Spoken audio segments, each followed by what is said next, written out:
case? Yes, 100%. Okay. I will defer to you. Your knowledge is vast, sir. I'll give you the best historical example. Dick Cheney was a registered voter in Texas. Right. He had to change when I to knew he was going Wyoming. to be vice president? When he went up to and changed his voter registration to Wyoming. And that's when it became clear that he would be the nominee, because you can't have a nominee from the same state for president and vice president. Yes. That, by the way, Rubio, who is the senator from Florida. So you cannot have two Floridians running. So that's an interesting one. I always remember in 1968, Richard Nixon was a resident of New York. Yeah. So he considered Bob Finch, who was then lieutenant governor of California, and he could have done it. You can't have two people from the same state. Interesting.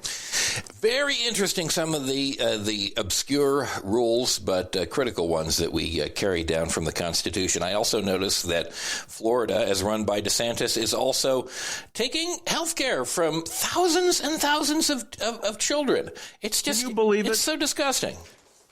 Well, look at his Secretary for Health in Florida. Oh, yes. I'm one of the most disgraceful figures on the American political scene. Yeah.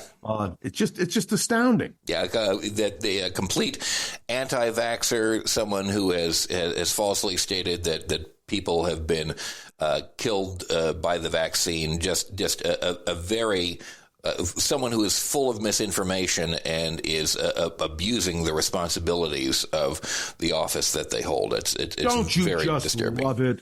I mean, really. So we'll see. And Florida, by the way, is now a swing state as well. Polls are showing it very competitive between Biden and Trump.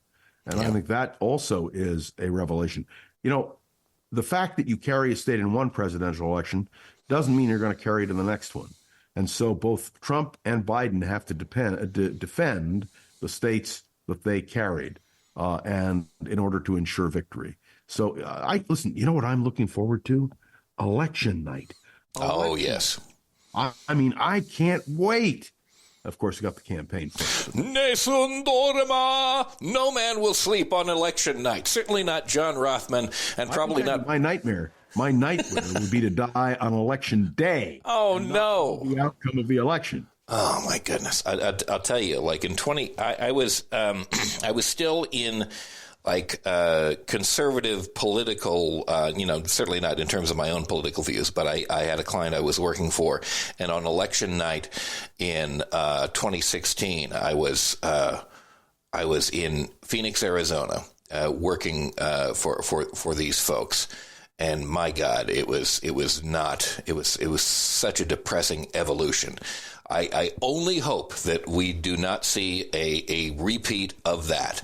But regardless, we shall be there, John, and most particularly you will be there, as you always are, expounding and investigating the contingencies and the eventualities that come forth from our political system. John Rothmann. And talking with Facepalm America's one and only Beowulf Rockland. Thank you so much, John. As always, it is a pleasure. Before we go, just I would love an update on what is going on with the Voice of San Francisco. I hope that is continuing a pace, and tell our listeners about that and how they can find out about it. You can go to the Voice of San Francisco or the Voice of SF.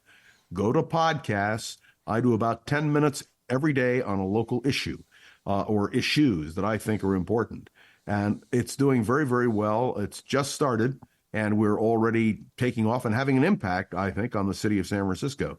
So it's a lot of fun and a way to have an outlet, because remember, there is no talk radio station in San Francisco. It doesn't exist.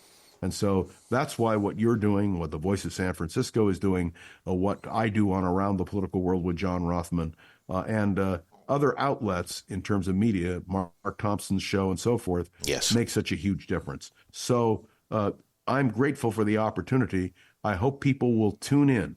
Around the Political World with John Rothman, 10 minutes, Monday through Friday, every day, and the Voice of San Francisco. Just go to the podcast marker on your page, and you will be able to listen to me expound on San Francisco, which is always great fun. Excellent. John, thanks so much for being with us on Facepalm America, as always. Good. See you next week. Thank you so much for listening to Facepalm America today. It is a production of Two Squared Media Productions. You can check us out at twosquaredmediaproductions.com. Ace Elson and Rosabelle Hine are the producers of the show. And until next time, enjoy the day.